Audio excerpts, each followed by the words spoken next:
We've covered an awful lot of ground and even speculated at what the future of SEO might entail. At this point, you may be wondering where to start and how to put everything you've learned into action. So let's simplify for a moment, shall we? Here are our key takeaways. First off, Google is getting smarter to the point of becoming an AI with a lot of personal information about its users. Google is increasingly understanding what content actually means rather than just what it says. You should not try to trick Google. Work with Google to provide your users with the most relevant, well-informed and entertaining answers to their questions. Prove that you are trustworthy by connecting as closely as possible to high authority sites. Use structured data to further explain your posts. Don't keyword stuff. Write naturally using synonyms, relevant terms, and lots of nouns. Build a brand and focus on consistent quality. Post regularly and build the trust of your users with content marketing.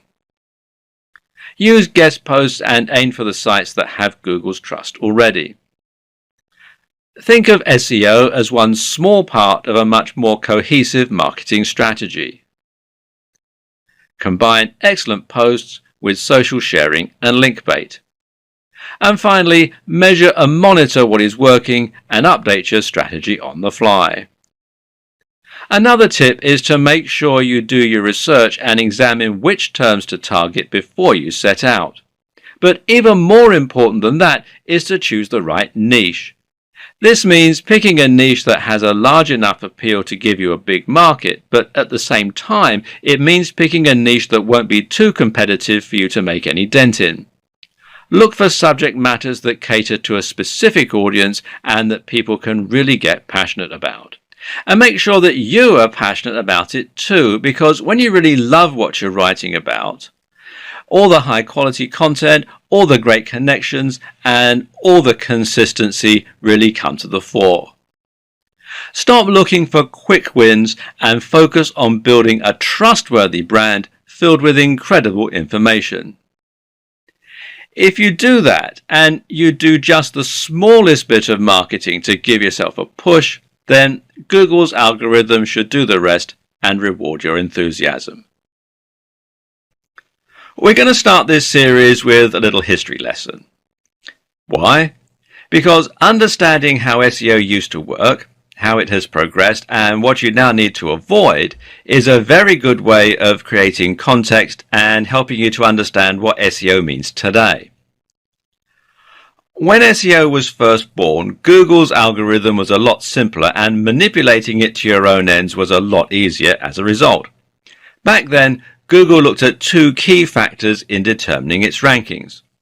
Those factors were keyword density and links profile. Your links profile, also called your backlinks profile, is essentially determined by how many links you have pointing to your website coming from other sites. This serves two important roles. Firstly, links help Google's robots to find your website. Bots crawl the web by reading content and following links from one site to another. If you have a link on a site that Google has already indexed, then this will allow it to find yours and add it to the network. At the same time, Google views links as testimony, assuming that a website would only link to another website if it thought said website was good and had something valuable to offer its users. Google would also assume that if you have links from 20 websites about hats, then your site is probably going to be about hats as well, especially if the anchor text has your search phrase in it. The other factor was keyword density. Keyword density meant how many times your website would repeat the words that you were trying to rank for. The more content you had and the more often you repeated the same phrase throughout that content, the more likely you would ultimately be to get ranked for that search term and to show up high in the SERPs. Of course, it was also important to research the keywords and to make sure they were actually being searched for. For this, marketers could use Google's keyword research tool in order to check the volume of searches and to get an idea about how much competition there was. A savvy optimizer would then be able to look at terms with the highest search volumes and lowest amount of competition and then try to rank for those phrases specifically. This simple algorithm makes a lot of sense in theory and should have helped Google to find content that people will be looking for quickly and easily. It would read the content in order to see which site was the most relevant for that term, and it would look at which sites had the most links from other websites. But the problem was, people eventually cottoned on to the way this worked and began to take advantage of it. Search engine optimizers realized that all they had to do to get to the top of Google was to create as many links and as much content, with keywords, as possible. So webmasters began to spam link directories and content farms, submitting their links everywhere they possibly could. They began to pay other content creators to place links on their pages, and they would also trade links. Most websites ended up with a massive list of links somewhere on one of their pages, and these would just be other random sites that had contacted them and asked to exchange links. Worse was what started to happen to content.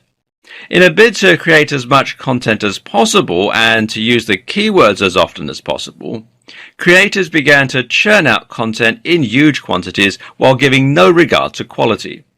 They also began using keyword stuffing, which essentially means repeating keywords over and over again, even when it doesn't make any sense. A typical website from the early 2000s might read, "Are you looking to buy hats online? Then you have come to the right Buy Hats Online website. This is the best place to buy hats online for anyone who wants to buy hats online, Carolina." As you can see, this content is completely nonsensical and will be highly off-putting for any real visitors looking to make a purchase. And then it got worse still. Creators began to actively steal content from other site owners and spin it in order to make it unique. Now, Google won't rank duplicate content, otherwise it would risk making every search result identical. So content spinning, as it came to be called, essentially means that you're taking an article or a blog post and using software in order to exchange many of the words for synonyms.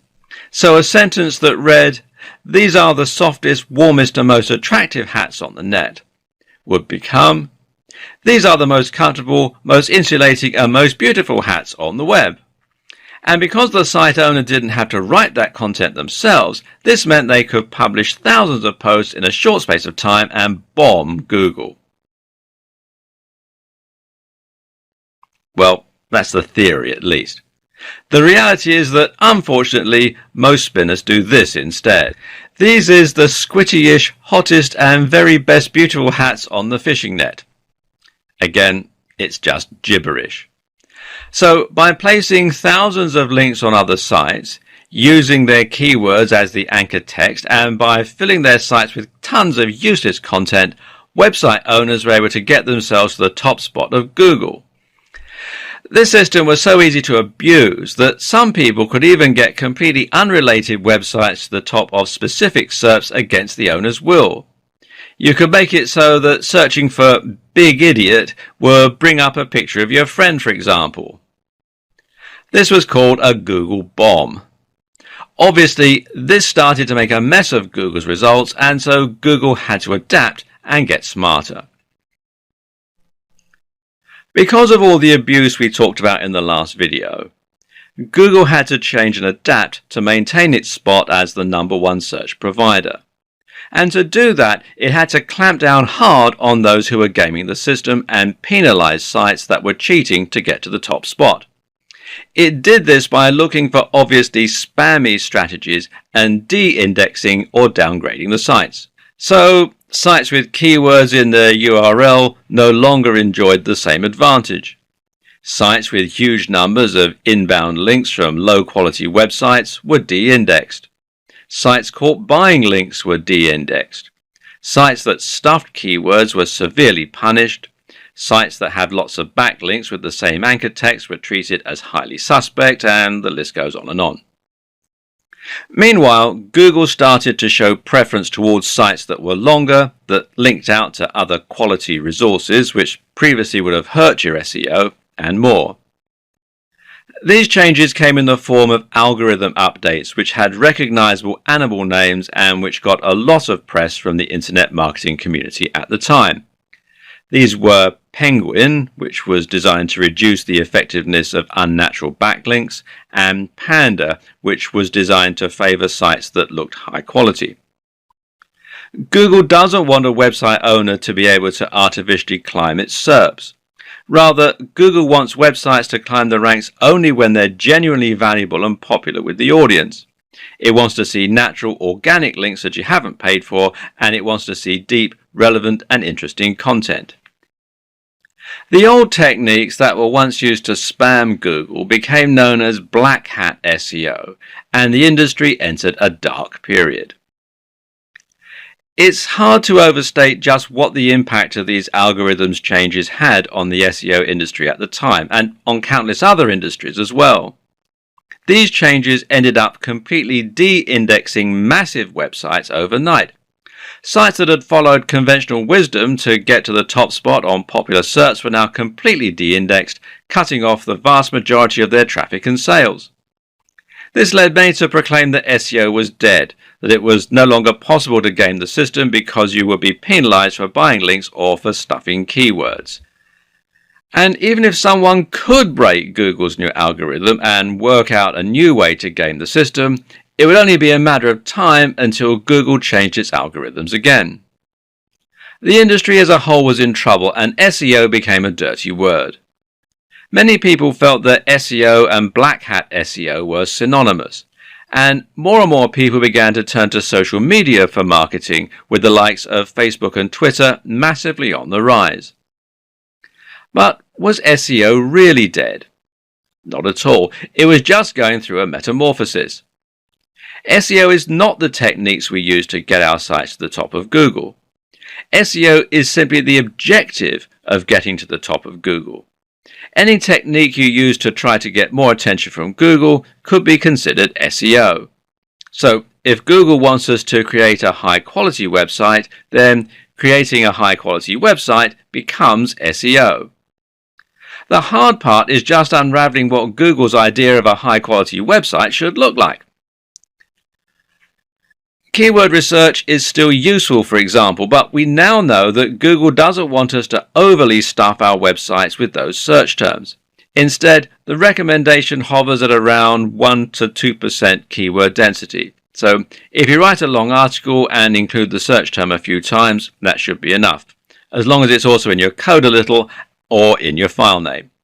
It's also worth noting that Google looks for keywords in specific places in your content and gives those extra value. Google will consider it a strong sign if your keywords are used in your headers or in the first paragraph of your content.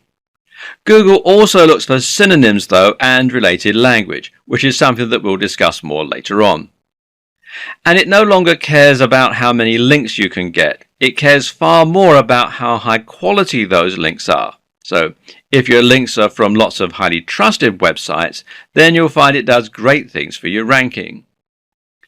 Google is also now looking at things like bounce rates, how long someone spends on your website, and it's looking at how your site renders on mobile and how quickly it loads. You can now get penalized for typos and mistakes. And Google is also looking at social sharing signs. If you have lots of +1s from Google+, for example, then this can have a large positive impact. In short, Google is looking for signs of quality, relevance, and great design. At the end of the day, Google does not care about you as a content creator. You're not Google's customer. Google's customer is the end user who searches for a key phrase because they want to get relevant information or find the answer to a question. So if you forget the specifics and instead make your aim to deliver high quality content consistently targeted towards a specific subject matter, then your goals will be aligned with Google. That means Google will want to share your content with its users. And it means that each update and change Google makes should actually benefit you as a creator. This is what good SEO is about today. Forget trying to trick Google and instead think about your users and think about working with Google. Regardless of all the changes that have happened, it's still possible to separate our SEO into largely on-page and off-page. I'm going to talk about on-page now and off-page in the next video of this series, but both are important. On-page, of course, refers to all the strategies that you can use within your pages to get Google interested in your site. This begins with content, and it begins with having a stronger understanding of the subtle changes Google has gone through in recent times. One of the first things you're going to need to do is to fill your site with great content and to use your keywords throughout. There's a fine line to be walked here. You need to repeat the phrase a few times to ensure that you create that association, but at the same time, you also need to make sure that you don't overdo it and thereby appear to be spamming. Too vague? Well, as I mentioned, it's now agreed that the optimum keyword density for on-site content is 1 to 2%. This means you can use your phrase once every 100 to 200 words. But you also need to use your common sense a little. Some keywords are easier to use in a natural manner than others, and making sure your content sounds natural should always be the number one concern. Some keywords will be hard not to repeat 100 times. Others will never feel that they can come up naturally. The user always comes first, so if you can't fit the keyword in naturally anywhere, then just forget it and use it in your image, alt text, etc. The length of your post is also an important consideration. Back in the days of spammy SEO, almost every post was about 500 words long. Today you'll have the most success by writing posts that are longer and more in-depth. Imagine that your reader is going to sit down with a cup of tea and really dive deep into the subject. That's the kind of experience you should be delivering. This has another advantage because it means that you can repeat your key phrase a lot more while keeping your density low. If you repeat your keyword 100 times and your content is 1,000 words long, then that's a 10% density. If your content is 5,000 words long, that's 2% density. Of course, 5,000 words is too long for most blog posts. Instead, the general consensus is that an ideal blog post will be somewhere in the region of 800 to 1,500 words. But again, remember that you serve your visitors first and foremost. These are the people that you want to impress, and that means you shouldn't worry too much about length. Do what comes naturally to your subject matter. Oh, and while you're at it, try to vary the length of your post a little. This again looks more natural and suggests to Google that you're not following a strict formula of any kind. At the same time, you also need to consider something called LSI, or Latent Semantic Indexing. This is basically a fancy term for how Google now understands actual meaning rather than just looking to match words. The way it does this is at least partly by looking for synonyms and related terms when trying to answer questions. In short, don't just use the exact key phrase, but be sure to use lots of relevant and related language. This is important partly because it can prevent a mismatch between searches. If someone searches for a homonym like duck, how does Google know whether they mean the bird or the movement? Simple, by looking for related terms like duckling and feather, or perhaps dodge and dive. At the same time, the use of synonyms and related language again shows Google that there is a lot of content revolving around the same topic. It's not just a case of having mentioned the search term a few times in an otherwise irrelevant piece of writing. So if you're writing about bicep workouts, then you need to make sure to include lots of related language like arms, triceps, dumbbells, training, weightlifting, etc. Doing this will confirm the subject matter of your site and will look a lot more natural and useful than if you just used the phrase. And for the same reason, it can also be a good idea to use variations on your key phrase and to have secondary search terms. For example, if your key phrase is build massive arms, then you should also try to include the terms build big arms, build big biceps, get big biceps, etc. Google now knows that this means the same thing, but won't be as likely to penalize you for keyword stuffing. It also makes you look like a better writer for your visitors. Essentially, try to keep in mind that Google no longer works by trying to match the search terms exactly in your content. You can see this yourself when you search Google. Search "get big arms" and many of the results that come up won't actually include those precise words. Likewise, linking out to relevant sources might help Google to better understand the topic of your pages and posts, while also demonstrating that you're trying to provide extra value to your visitors. On that same note, you should also look at rich snippets. Using structured data, you can highlight to Google certain key elements of your content, like recipes, dates, company names, scores, etc. This helps Google show some of that information in the SERPs, the search engine results pages, and thereby attracts more visitors to your site. There are plugins which will let you do this easily, or you can do it through meta tags.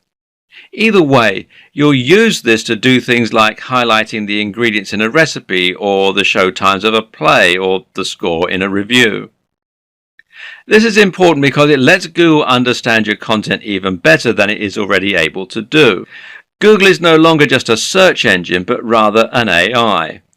This is the direction that Google is heading, and being able to understand and utilize this might just be the key to SEO success in the future. Right now, using structured data and rich snippets will allow information from your site to appear right in the SERPs. This way, if someone searches for a recipe, they'll be able to see the ingredients for your version before they even click on your link. This means your listing will take up more space and demonstrates the value of your site. In turn, this means you're going to attract more clicks than a site without that information. The next element of on-page optimization is the site design itself. Using breadcrumbs, for instance, can help a lot, as can using alt tags for your images so Google knows what they are. More important is the actual function of your website. Does the page load quickly? Is it mobile friendly? Mobile friendliness in particular is something you absolutely cannot ignore today. In terms of the actual design and function of your website, the main goals are to ensure that your site will load quickly and that it will look great on mobile.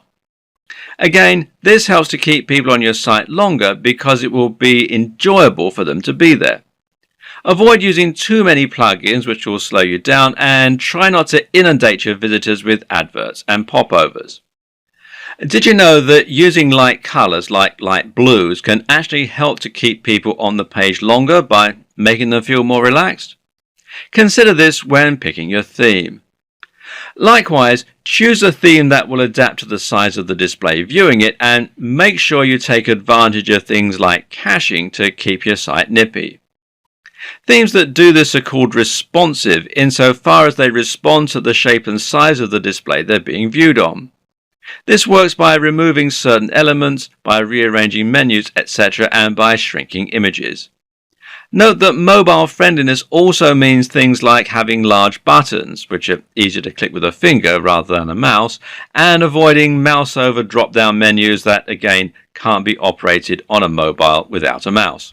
The best way to ensure that your website is responsive, that it looks the part, and that it will encourage the maximum engagement is to use WordPress. WordPress is a CMS, that's content management system, that makes it incredibly easy to build a responsive website and then add a custom theme that you've downloaded, either free or paid, or made yourself. Using WordPress removes much of the guesswork and makes it very easy for you to implement new layouts and even add things like rich snippets by downloading the right plugins. There's a massive online community to support your development, and the tool is used by many of the biggest sites on the net, meaning that it is a proven quantity as far as SEO goes. And you can find more here at wordpress.org. Seeing as WordPress is free, you're actually really making life harder for yourself by using anything other than it to build your website. Check your mobile friendliness on this site here, which is search.google.com/search-console/mobile-friendly, and your page speed on this site here, which is developers.google.com/speed/page speed, all run together as one word, /insights.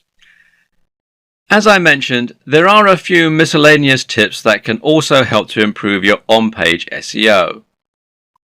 For example, it's generally accepted that using copyright notices and legal disclaimers can be seen as a positive sign by Google that these will make your website look more professional and more like a real business.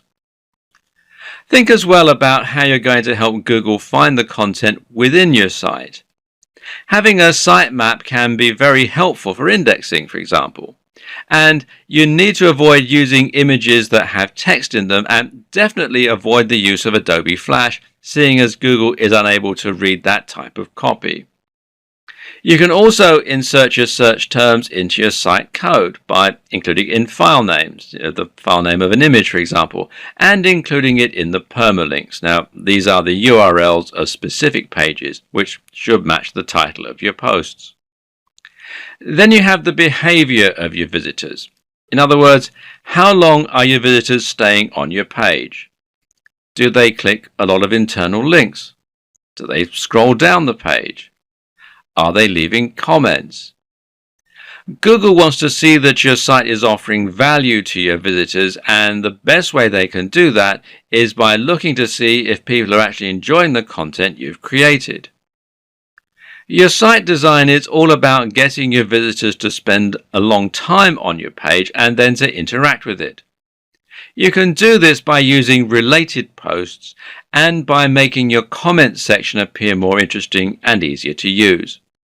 But you should also do it by simply ensuring that your site looks great, performs well, and is filled with interesting and relevant content. Try to avoid adverts or bad design elements that are going to instantly put people off and cause them to leave your website. Remember, Google wants to see that people are spending time on your website, and the best way you can ensure this happens is by making content that people want to read. Moreover, you need to ensure that content is presented in a way that encourages people to stick around. Forget dense blocks of text with no images. Instead, create content with lots of headers that's well spaced out and that uses large, beautiful pictures throughout. In terms of the actual writing, try to use a narrative structure where possible to really pull people in. Tell a story, use cliffhangers, and make it impossible for your visitors not to move down to the next line. Ultimately, it comes down to making sure you're providing the very best experience for your visitors, but doing so in such a way that Google can see and understand that that is the case. In the last video, we talked about the basic strategy you'll use for your on-page SEO. But what about link building? How has that changed in recent years?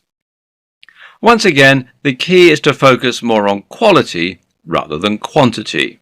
If you once had 1,000 different links all coming from low-quality websites, this could now actually stand to hurt your SEO, as it will look like link spam.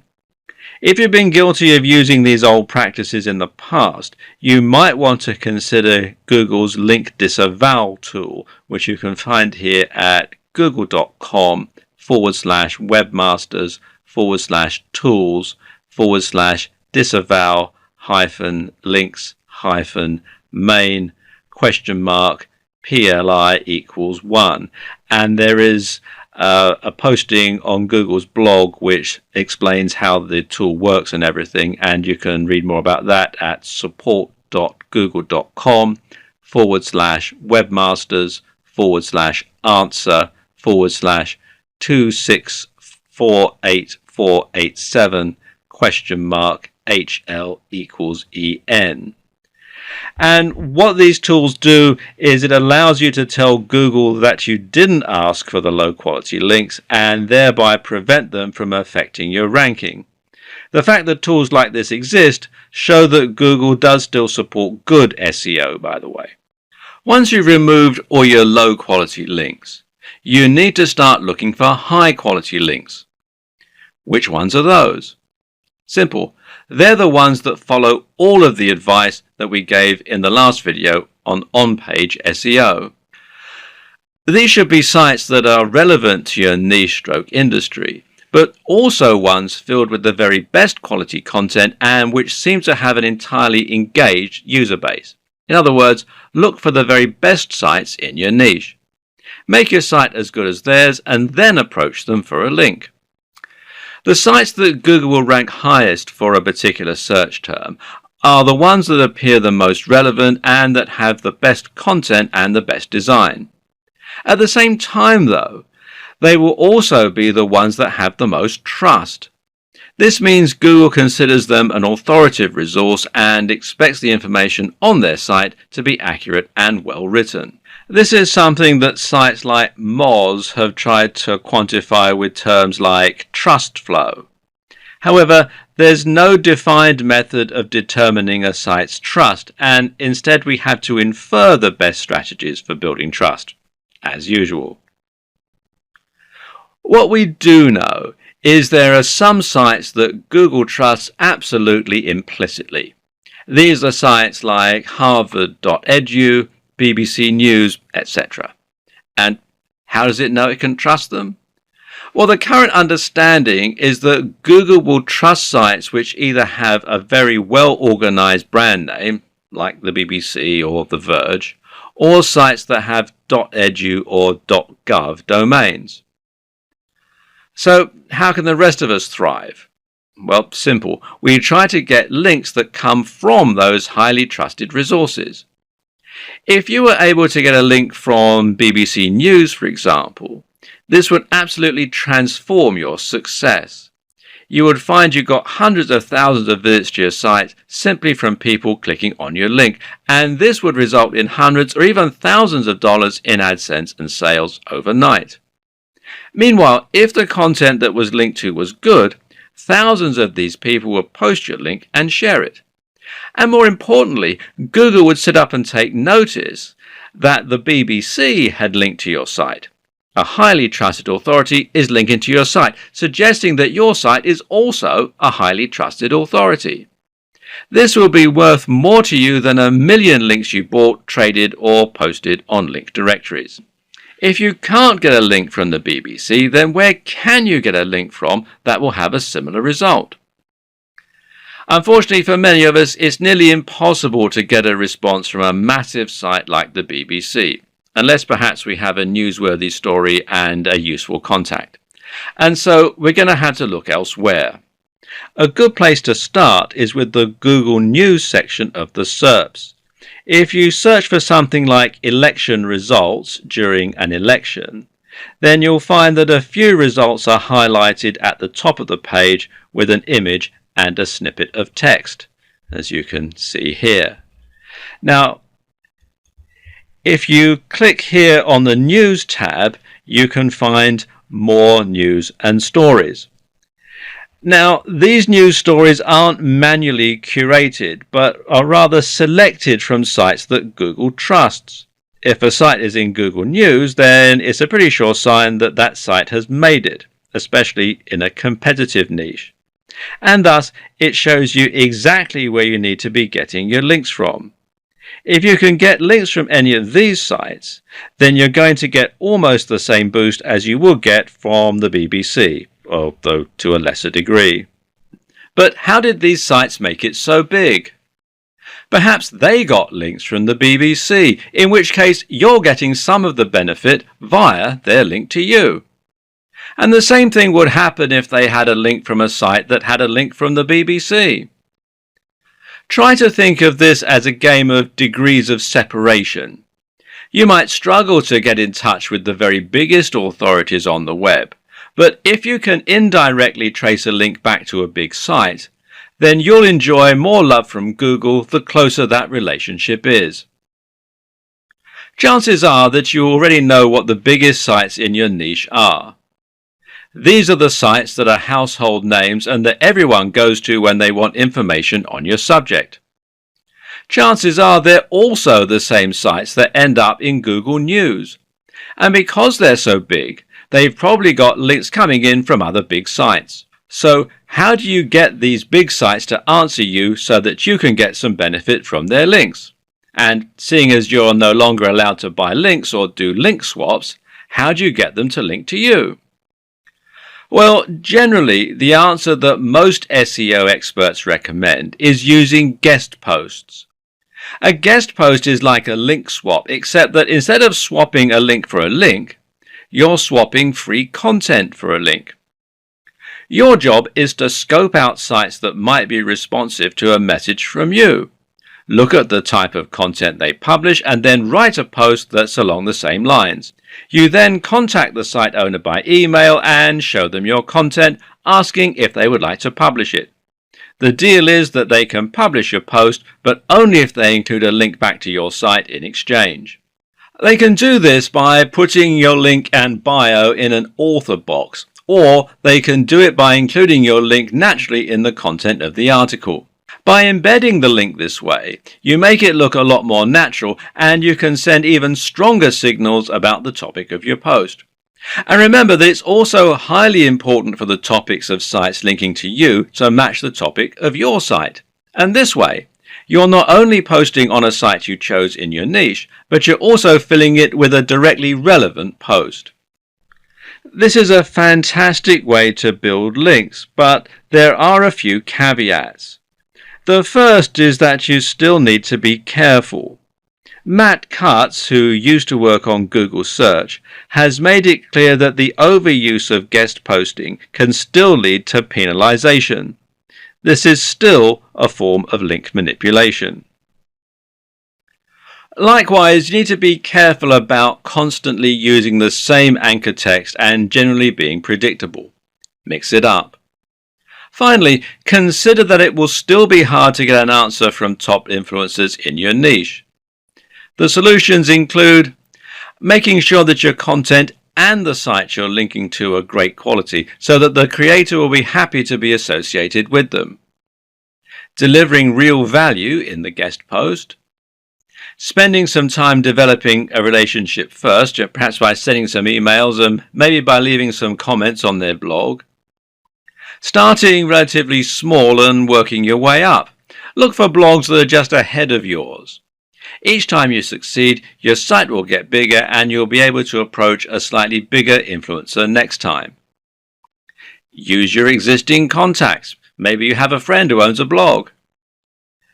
Network in person. And for making a big impact, nothing beats the power of actually meeting a blogger or a site owner in person and making a connection that way. Go to SEO networking events and generally don't be afraid to pick up the phone. A key lesson to apply to pretty much every aspect of SEO is not to get carried away when you find ideas that work. For example, just because quality is key, that doesn't mean that you need to disavow every low quality link and only ever build links from the top sites. Why? Well, you guessed it. It looks unnatural again, and actually it looks like manipulation.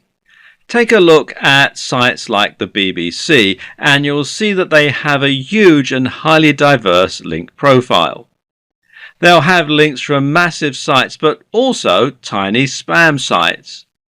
When a site is truly successful, it'll lose control over all of its links, and this can be useful to make your links profile as diverse as possible. And one of the very best ways to do this is with link bait. Link bait is an article you've written specifically to try and get as many links to it as possible. How? One answer is to make your article a powerful resource, meaning that it will become a place for people to learn a particular subject matter.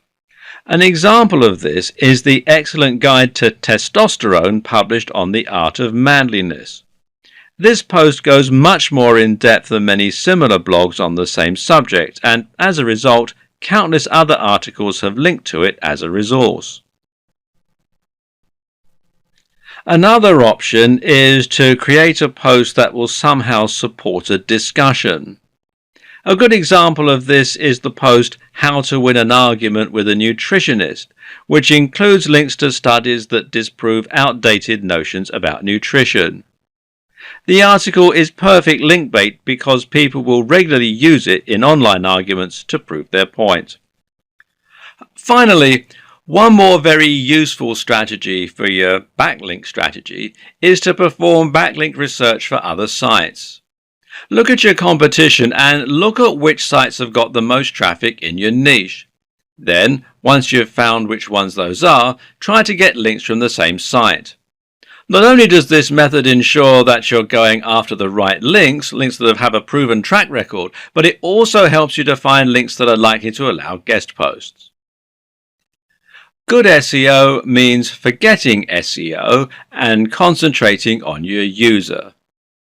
It also means forgetting SEO insofar as you're going to be trying to merge your different marketing strategies to create one bigger approach. It means trying to write amazing posts and share them on SEO so that you get more links, and it means writing great content that keeps people on your page longer.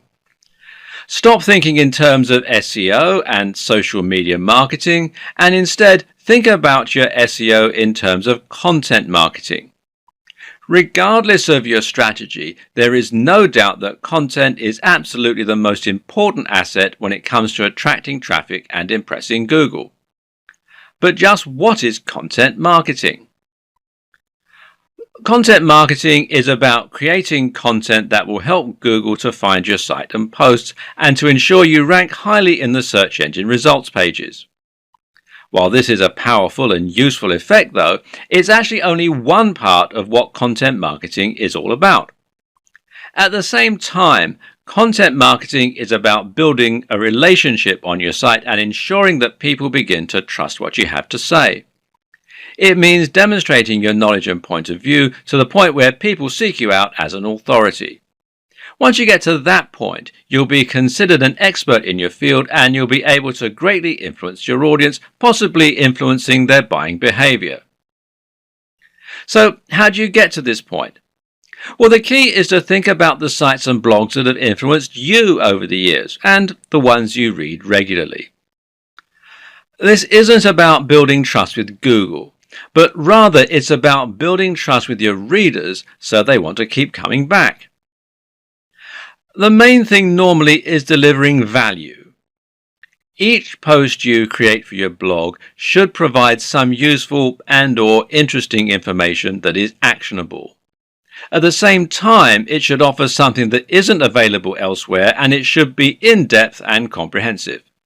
This differentness is incredibly important and is something that all too frequently gets overlooked. If you're trying to stand out in a crowded niche, say the fitness niche, then it's not enough to simply write posts on how to get abs or how to lose weight. There are countless articles out there with the exact same title and subject matter. Instead, you need to concentrate on offering something that will be different, which might mean writing about an entirely new training method, or it might mean writing about something that examines the psychological motivation to train. Always ask yourself, would you read that content? Meanwhile, you need to be consistent in posting this kind of content, and you need to be smart with your branding. Your brand needs to evoke your mission statement and your ethos. People should know from your website design and logo alone exactly what kind of subject matter you're likely to deal in and what they can expect from your site. This is also how you can build brand recognition and a consistent image across different forms of marketing, including on different forms of social media. Write for a specific type of person and try to make your brand into a movement with a clear objective. That way, people can actually get excited about you and will really get behind what you're trying to do. But the main goal is to offer consistent value and to become a source that people can start to trust. That way, when someone searches for an answer to a question, they might read your post and be impressed. If you then come up in the search results again, they might recognize you and be more likely to click your listing over the rest. Then they might decide to look around the rest of your content after they've been impressed a few times. Eventually, you'll become their go-to source for answers in your niche. Well done. You just won at content marketing. The key is to consistently deliver value so that people come to your site for answers. And this is also, ironically, what will get other good sites to link to your site. This is the perfect example of emergent SEO. In this case, you're working with Google by writing amazing quality content and Google is rewarding you. This is how you truly grow in an organic way. And content marketing like this also makes a lot of sense from a business perspective. That's because people will be much more likely to buy from you if they recognize, know, and trust your brand. If all of this is sounding a little complex, you might be considering skipping the hard part by outsourcing your SEO. But can you trust an SEO company to do the best possible job for your site and for your brand? While there are a ton of great SEO companies out there providing valuable work and helping companies to reach new heights in terms of their exposure and profits, the unfortunate fact of the matter is that there are probably more not so great SEO companies. These are the companies that didn't get the memo when Google changed. They're the companies that still insist on keyword stuffing and link spam. Worse still are the companies that knowingly don't do anything and just take your money. And the problem is that it isn't easy to tell the two apart. How do you know if your SEO company is offering great value for money or whether it's actually just twiddling its thumbs and sending you large invoices every few months? Now, this isn't a problem you face with most other industries. If you hire someone to paint your fence, then at the end of the day you can see the work they're doing and you can decide for yourself if you're getting your money's worth. Ultimately, your fence is either going to be painted or it isn't. There are no half measures. The same is true for cleaning companies and marketing consultants and for accountants. But when you hire someone to do SEO, you actually can't see the results right away. It can take months for SEO to have a positive impact on your site's ranking, and even when it's been done well, there's no guarantee you'll get to page 1. And worse, most people don't have a comprehensive knowledge of SEO, and so they don't know what the companies should be doing to help them get the best results. How can you check on someone if you don't know what they're meant to be doing? In fact, even if you handle SEO yourself, it can still be hard to know if it's working or not. There are some metrics and tools you can use to measure how well your site is doing though, and I'll talk about them in the next video. Because some SEO tactics take a while to bring traffic to your site, sometimes it's hard to track whether your SEO campaign is working or not, especially if you're outsourcing the process to an SEO company. One thing you can do, though, is to ask the SEO company to provide you with the metrics regarding the SEO campaign, and some of these metrics can be more useful than others. You can ask for the number of links that have been built, for instance. Ask for the page rank of the pages where those links have been built, although page rank is now largely a depreciated measure. And use everything you've learned in this video series to ensure that those are high quality links and not just link spam. You need to think about long-term results, not a short-term boost. And you can track changes in your position in the SERPs, that's the search engine results pages. Many SEO companies will use tracking software which lets them see your site climbing the rankings for different terms over time. They can use these to deliver you a report showing how your site has climbed since their intervention. If you're handling your own SEO, you might still choose to use a tracking tool in order to keep an eye on your success over time and ensure that your efforts are getting results. But what does any of this tell you? Because here's something else to consider.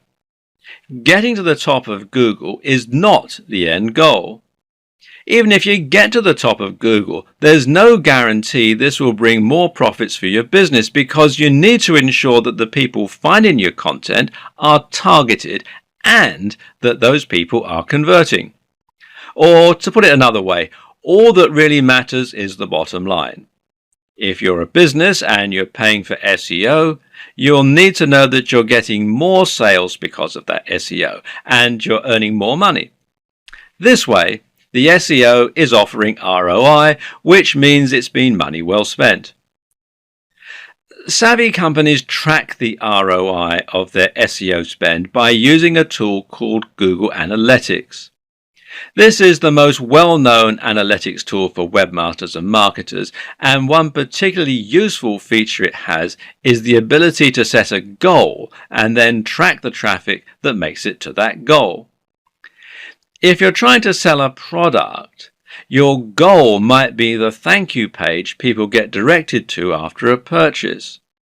This allows you to see not only that you're getting more traffic, but also that you're getting more targeted traffic that's actually converting. Better yet, Google Analytics will be able to tell you where those converting visitors come from. And specifically, you'll be able to see if someone who used your search term eventually ended up buying your product. These are people who have bought products from you because of your SEO efforts. If you hire an SEO company to help you rank for a certain search term, you're probably missing the point. A better way to approach this is to hire an SEO company to help you increase your profits or your brand awareness. Thus, the very best SEO companies are those which use a combination of different marketing tools, combining everything from SEO to social media to brand management. Part of this is choosing the right search terms.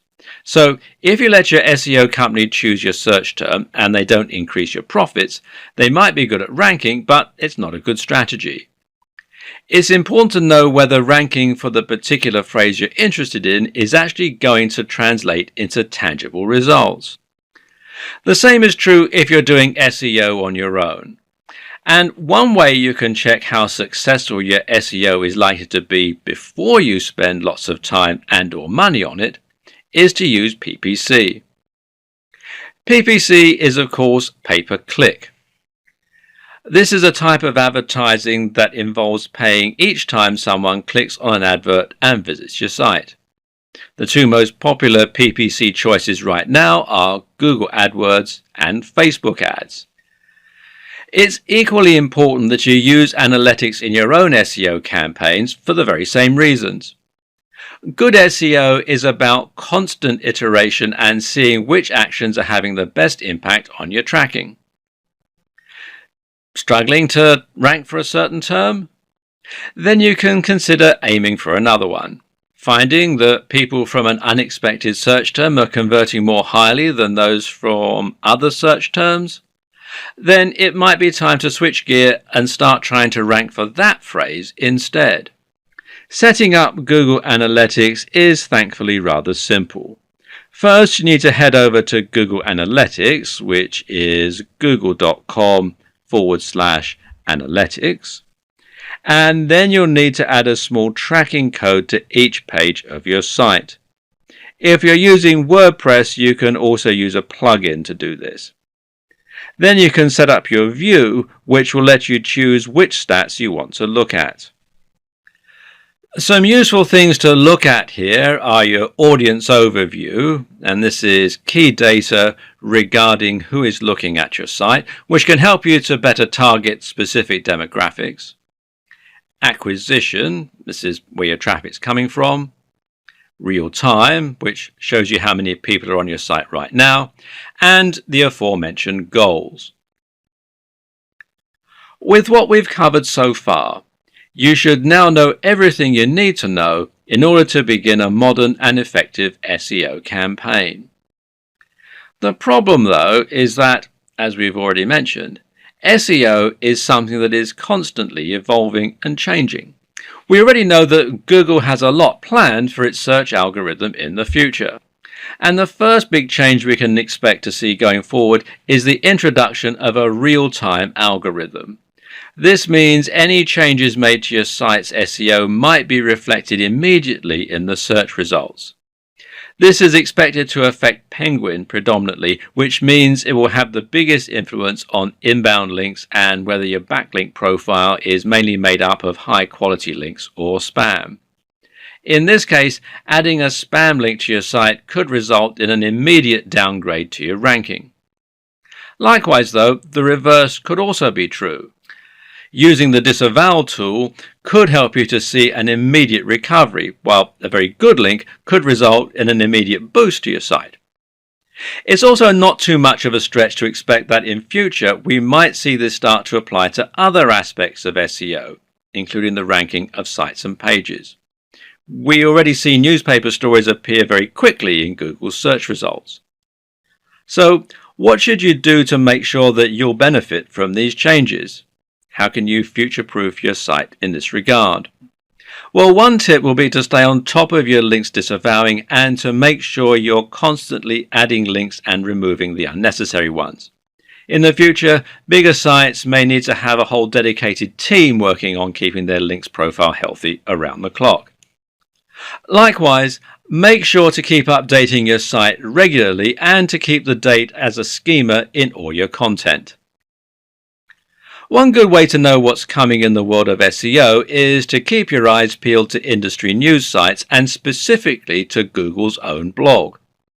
Another is to think about the direction that Google is heading in and to try and guess what its larger plans are.